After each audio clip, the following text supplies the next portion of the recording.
Kupitia baraza hili ni mambo muhimu ambayo pia mnapaswa kuyajadili, muone namna ambavyo haki za wafanyakazi zinapaswa kuzingatia na kama kuna changamoto mahali paweze kurekebishwa. Aidha, ni lazima uongozi uhakikishe haki hizi na haki nyingine wanazostahili watumishi zinatolewa kwa uwazi bila upendeleo, kwa sababu ikiwa mnatoa haki wengine wanapendelewa, wanaleta manunguniko na wengine wanaanza kuwa demoralized kwamba hii taasisi labda ni ya watu fulani. Taasisi inapaswa kuwa ni ya watumishi wote na waone haki inatendeka.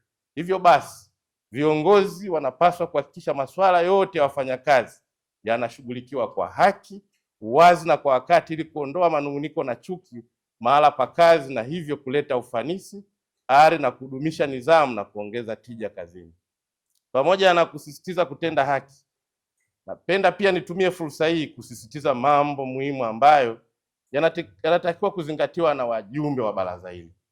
Moja, kupitia baraza hili wafanyakazi wanashirikishwa ipasavyo katika mipango na maamuzi mbalimbali yanayohusu ustawi wa maendeleo na mustakabali wa WCF. Kwa hapa ndo mjadili mambo yote kwa mujibu wa sheria. Usije mengine mkayaacha, wajumbe wa baraza wanasema hili halikupita kwenye baraza, hili hatukushirikishwa.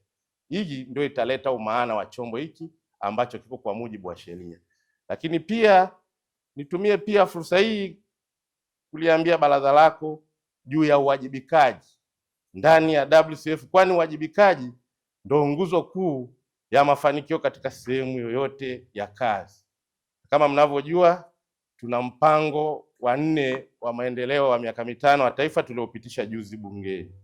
Mpango huu unatuhitaji kwanza twende tukafanye shughuli ambazo zitachochea ukuaji wa uchumi, na tumejiwekea malengo makubwa ambao ndani ya miaka 5 nataka tukuze pato la taifa walau kufikia, tunahitaji fedha takriban trilioni 490 hivi ili kuweza kufanikisha mpango huu wa miaka 5.